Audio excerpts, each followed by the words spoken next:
yang mulai mempelajari kita pada hari ini, mari kita melakukan lafaz basmalah.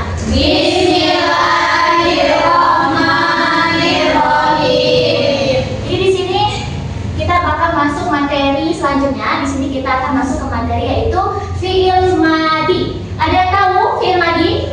Belum. Oke. Oh. Bu, ini ada sudah, Bu. Oke, boleh pinjam? Oke. Terima kasih. Fi'il madi. Kita bakal bahas namanya fi'il madi. Nah, jadi apa itu fi'il madi? Fi'il madi itu adalah kata kerja lampau. Maksudnya kata kerja yang menerangkan kegiatan yang sudah kita lakukan. Misal, aku telah makan, aku telah pergi. Jadi menerangkan kegiatan yang sudah kita lakukan. Ya, kata kerja lampau. Nah, aku telah pergi. Itu kan kita dalam bahasa sehari-hari ya. Kalau dalam bahasa Arab gimana sih kita menerangkannya gitu ya? Jadi di sini ada yang namanya domir. Ada yang tahu domir? Belum. Domir itu adalah kata ganti. Domir.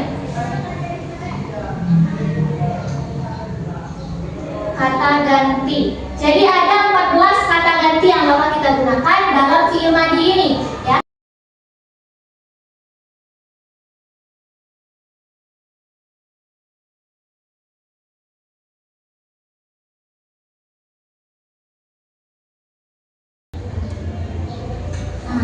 Jadi ada 14 domir.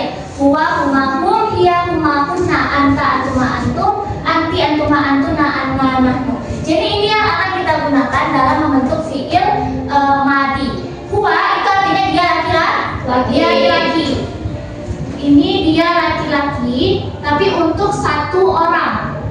Kemudian huma ini merujuk pada mereka laki-laki, tapi untuk 2 orang.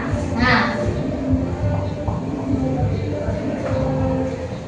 2 orang. Nah, kalau hum itu untuk mereka laki-laki tapi merujuk pada 3 orang atau lebih. Nah, itu makanya hum.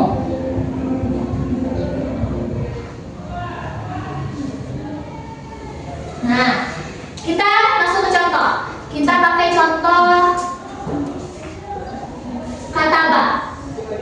Ada yang tahu artinya kataba apa? Buku. Menulis. Nah, jadi kalau kita mau bilang dia laki-laki telah menulis. Nah, dia laki-laki tadi itu huwa. Nah, kalau telah menulis kataba itu tetap kalau dalam bentuk huwa. Jadi kalau misalnya kita mau bilang dia telah menulis kataba. Jadi katabanya itu tidak berubah.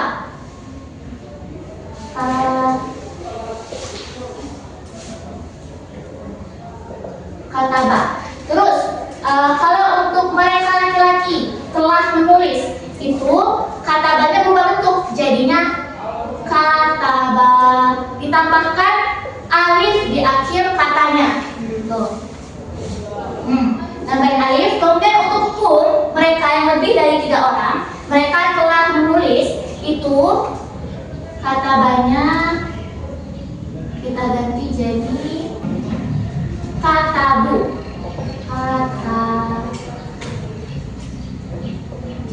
Katabu. Jadi ditambahkan waw sukun dan juga alif untuk mereka laki-laki yang lebih dari 3 orang.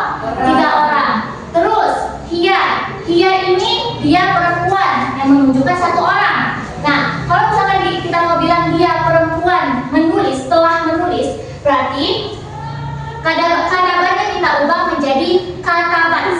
Bentuknya jadi katabat. Tambahin tasukun di ujung kata. Kemudian ada huma hampir mirip ya, tapi yang pertama itu untuk laki-laki. Nah, yang huma ini untuk perempuan. Nah, di sini katabanya berbentuk menjadi katabata.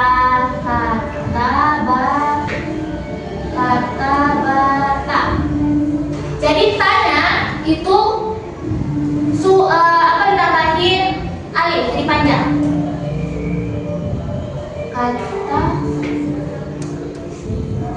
Kata bata. Kemudian ada kunna, yaitu menunjukkan mereka yang lebih 3 orang. Untuk perempuan itu jadinya kata bena, sukun.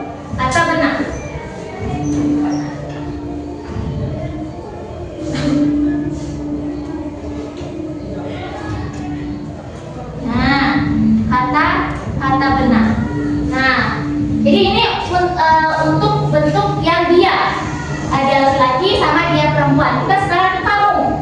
Ada anta itu kamu laki-laki. Anti itu kamu perempuan. Nah, kita ke anta. Jadi kalau dari sini, ini kan ada sukun huruf ketiga dan akhirnya itu kan sukun dan ditambahin ada huruf satu lagi. Jadi sampai sini nanti tuh huruf ketiganya jadinya sukun yang untuk mudah mengingatnya setelah hunna. Nah, ini dari anta kata banyak itu kita sukunkan huruf ketiganya. Jadinya kata beta.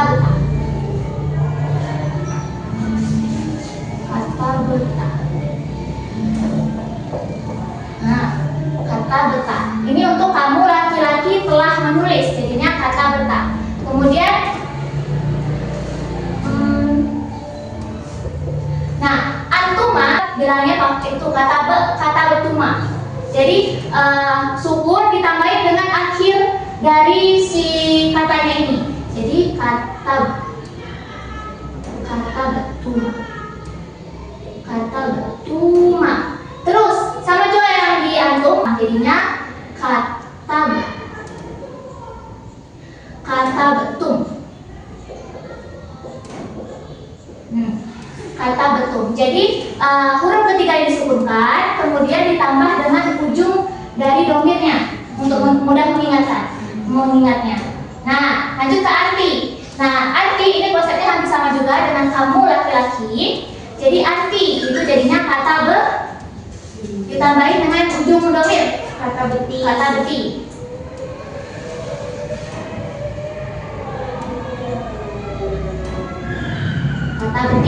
Terus antuma jadinya kata betum.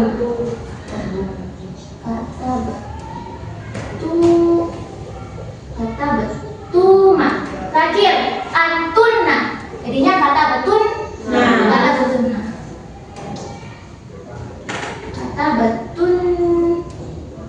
Kata betunna. Nah, terakhir ada ana dan nahmu. Ana artinya saya.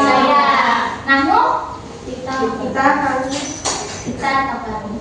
Nah, untuk ana dan nahmu jadinya kata betu.